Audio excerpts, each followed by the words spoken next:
Atención, pregunta. ¿Sabes cómo se llama esto? ¿O esto? ¿Y esto?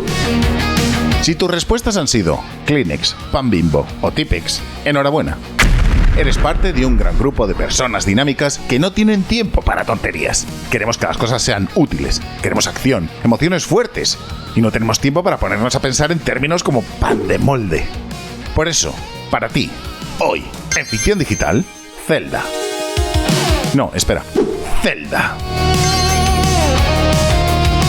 Estamos en otoño de 1984 y el joven Shigeru Miyamoto está petándolo de lo lindo, ¡siempre a tope!, con su Donkey Kong y prepara el gran salto de Nintendo a las consolas domésticas. Para ello, trabaja, a la vez, en dos de los que serán sus mayores éxitos y obras más influyentes y reconocidas de los videojuegos: Super Mario Bros. Y The Legend of Zelda. Y sin levantarse a las 5 de la mañana para hacer burpees. Otra se me quedó con... Espera, que cae la va.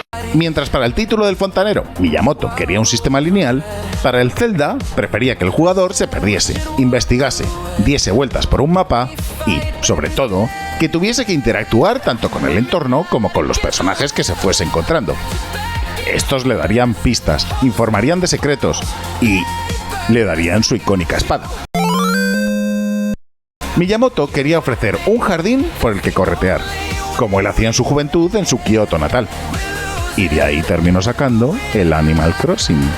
What? Durante su producción, la historia iba a dar saltos temporales, desarrollándose entre el pasado y el futuro, como en Ocarina of Time. What? Y contaría con elementos tecnológicos en forma de circuitos electrónicos que formarían la Trifuerza, siendo Link el único capaz de conectarlo todo. Para las conocidísimas mazmorras, se inspiró en el famoso Ultima, de Origin System. La historia tiene tintes de El Señor de los Anillos. Link va vestido como Peter Pan, y Zelda recibe su nombre de Zelda Fitzgerald, novelista, pintora y una de las mujeres que desafió todas las convenciones sociales de los locos años 20 del siglo pasado, pero que da su nombre a la princesa porque sonaba bonito. Huevos grandes, amigo. Pero vayamos al lío. The Legend of Zelda empieza con algo que ya no existe, pero que los retros echamos mucho de menos: el manual de instrucciones. La NES acababa de salir, y pese a tener un mando con dos botones bien rojos y bien gordos, necesitábamos saber para qué servía cada uno. Ya que sobraban las hojas, el manual también nos contaba la historia en la que estábamos a punto de entrar. Nos presentaba a los personajes y nos advertía del gran peligro que nos acechaba. ¿El malvado Ganon? No, la epilepsia por los brillos de nuestra pantalla. Resulta que nos encontrábamos en Hyrule. Es Leviosa. Un pequeño reino donde existe una reliquia llamada la Trifuerza, que, como su propio nombre indica, está compuesta por 3 piezas que corresponden al poder, el valor y la sabiduría, y es capaz de hacer realidad todos los sueños de aquel mortal que pose sus manos sobre ella. Obviamente, un objeto así debería estar en un museo. es muy apreciado por absolutamente todas las fuerzas del mal que pretenden subir al reino en la oscuridad. Y en Hyrule, este papel lo encarna Ganon, el rey malvado y señor de las tinieblas. Ganon robará la Trifuerza de poder y buscará las otras 2 piezas destruyendo todo a su paso. Y para impedirlo, ¿A quién vas a llamar? pues a un jovencito que disfruta, sin saberlo, de la Trifuerza del valor, y que, sin problema alguno, recorrerá el mágico mundo de Hyrule para encontrar las piezas de la Trifuerza de la sabiduría, y se liará a leches con el gran rey malvado para salvar a Zelda y traer la paz al reino. El juego es una mezcla de acción, aventura, puzzles y exploración. Desde una vista de perspectiva aérea, controlaremos a Link, el personaje jugable, a través de todo un extenso mapa lleno de secretos. De hecho, Zelda está pensado para perderse, y la mayoría de las situaciones interesantes que podremos vivir en el mundo de Hyrule las viviremos tras investigar lugares que, en un principio, no parecían ser importantes. Hablar con los personajes que nos vayamos encontrando e investigar todos los rincones de las mazmorras nos llevarán a encontrar nuevas armas y objetos mágicos que nos ayudarán en nuestra gran aventura.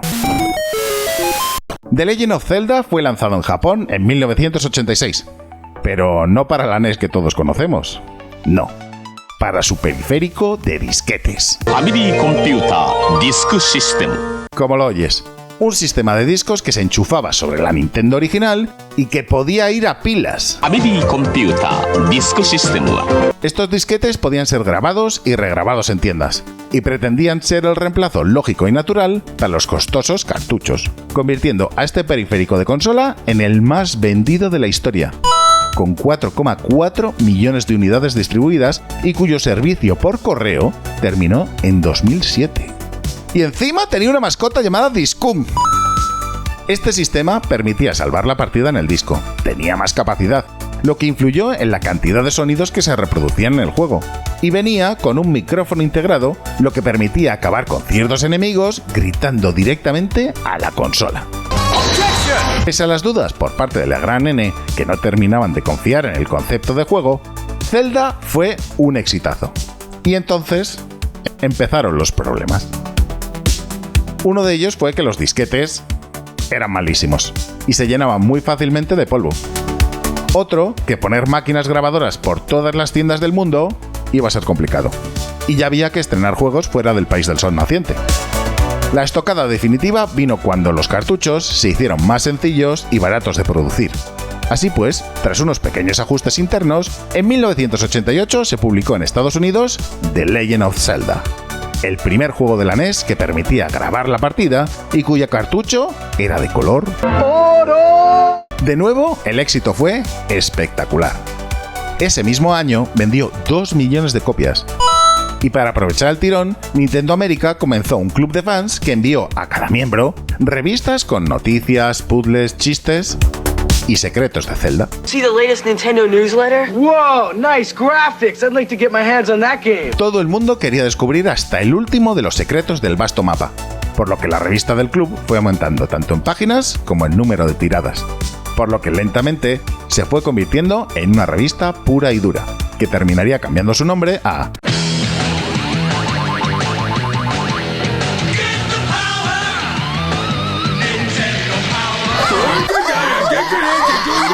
La prensa se rendía ante The Legend of Zelda. El público se lanzaba a las tiendas a comprarlo. Y como ya sabemos, esto solo puede llegar a un lugar claro y lógico. Una secuela. En 1987, y también para la locura disquetera de Nintendo, se lanzó en Japón Zelda 2, The Adventure of Link. Y bueno, nos dejó a todos un poco sorprendidos. Miyamoto no podía estar más crecido. Todos sus juegos habían conquistado el mercado, pero él quería más. Así que montó un nuevo equipo y les pidió a todos que le agarrasen el cubata. Influenciado por el beat'em up Kung Fu Master, Zelda 2 puso a Link a pegarse contra todo tipo de enemigos mientras ganaba experiencia, habilidades mágicas y vida, dándole al juego más elementos de rol y con un sistema de combate que combinaba movimientos de ataque, defensa y saltos, que también podían mejorarse avanzando en la historia. Zelda 2 nos volvía a poner en la piel de Link, y era una secuela directa del original. Bueno, aunque unos años más tarde. La princesa Zelda había caído bajo un hechizo de sueño, y de nuevo éramos los únicos capaces de salvarla. Y aquí empezaba el problema, porque esta Zelda es una princesa de hace tiempo, que está tras una puerta cerrada mágicamente durante generaciones. En ese momento nos dio totalmente igual, pero con el paso de los años nos enteramos que la historia de esta saga de videojuegos da más vueltas que un culebrón venezolano. ¡Cállate! ¡Porque yo soy tu madre! Pero eso será para otro vídeo. La cuestión es que esta secuela se coló en la lista de los mejores juegos de la historia y volvió a arrasar en ventas.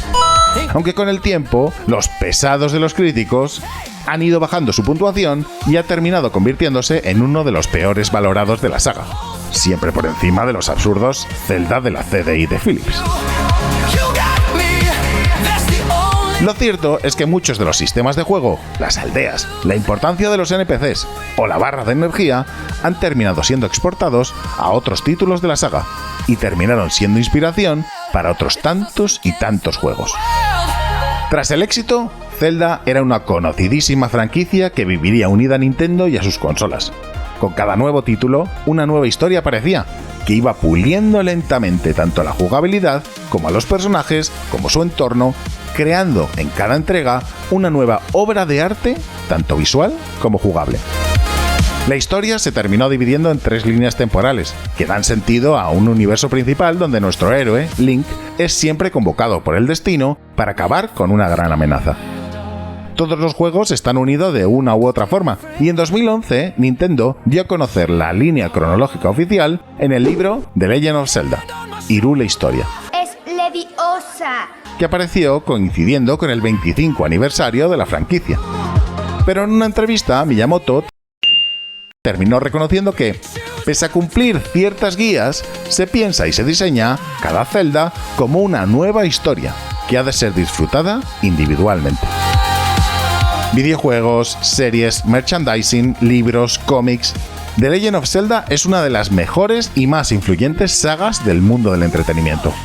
Solo hay que mirar cualquier ranking de videojuegos para ver cualquiera de los títulos de la serie en los puestos más altos, y con cada título Nintendo le da un nuevo empujón en ventas a sus consolas.